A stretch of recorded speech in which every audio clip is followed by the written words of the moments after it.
கிறிஸ்துவுக்குள் பிரியமான அன்பு சகோதர சகோதரிகளுக்கு இப்புதிய மாதத்திலே அன்பின் இனிய நல்வாழ்த்துக்களை தெரிவித்துக் கொள்கிறேன். இப்புதிய மாதத்தை கிருபையாய் காண செய்த ராஜாதி ராஜனுக்கு ஸ்தோத்திரம்.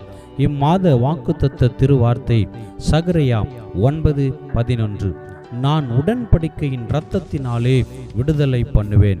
எனக்கன்பானவர்களே, இப்புதிய மாதத்திலே ஆண்டவராகிய இயேசு கிறிஸ்து கல்வாரி சிலுவிலே சிந்தின இரத்தத்தினாலே விடுதலை பண்ணுவேன் என்று, ஆம், அன்று சிறிய தீர்க்கதரிசியில் ஒருவரான சகரியா உரைத்த தீர்க்கமான வார்த்தைகள் ஆண்டவராகிய இயேசு கிறிஸ்துவை பற்றி, உடன்படிக்கையின் இரத்தத்தை பற்றி தெளிவாக கூறுகிறதை பார்க்கிறோம்.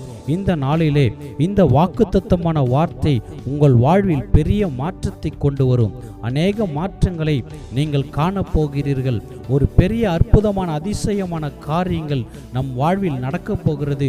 அது எப்படி எனில், இயேசுவின் கல்வாரி இரத்தத்தினாலே. இந்த உலகில் மிக பெரிய அருமருந்து, மிக பெரிய வல்லமையுள்ள சக்தி அது ஆண்டவராகிய இயேசு கிறிஸ்து அன்று கல்வாரி சிலுவிலே உனக்காக எனக்காக ஒட்டுமொத்த உலகத்தின் பாவத்துக்காக சிந்தின அந்த இரத்தத்தில் இருக்கிறது.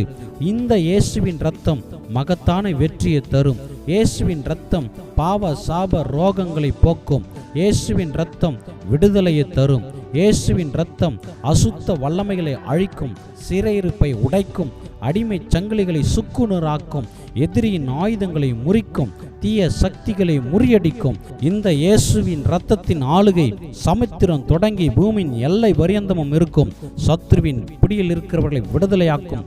நித்திய மீட்பை நல்கும் இரத்தம், நித்திய சுதந்திரத்தை தந்த இரத்தம். இரத்தம் சிந்துதல் இல்லாமல் பாவ மன்னிப்பு இல்லை. இன்று நமக்கு பாவ மன்னிப்பின் நிச்சயத்தை இயேசுவின் இரத்தத்தினாலே பெற்றுக்கொண்டோம்.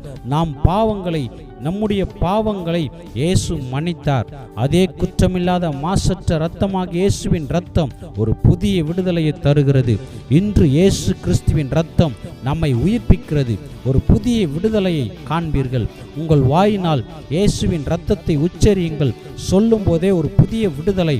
இயேசுவின் இரத்தத்தினாலே விடுதலை பிறப்பதாக. இரத்தத்தின் வல்லமை ஒவ்வொரு மேலும் ஊற்றப்படுவதாக. இயேசுவின் இரத்தம் தெளிக்கப்படுவதாக. எல்லாவற்றிலும் இருந்து உம்முடைய பிள்ளைகளை விடுதலையாக்குவீராக. அற்புதம் நடப்பதாக. அதிசயங்களை காண்பார்களாக. உம்முடைய இரத்தத்தின் வல்லமையினாலே அனைவரையும் விடுதலையாக்குவோம். ஆமென்.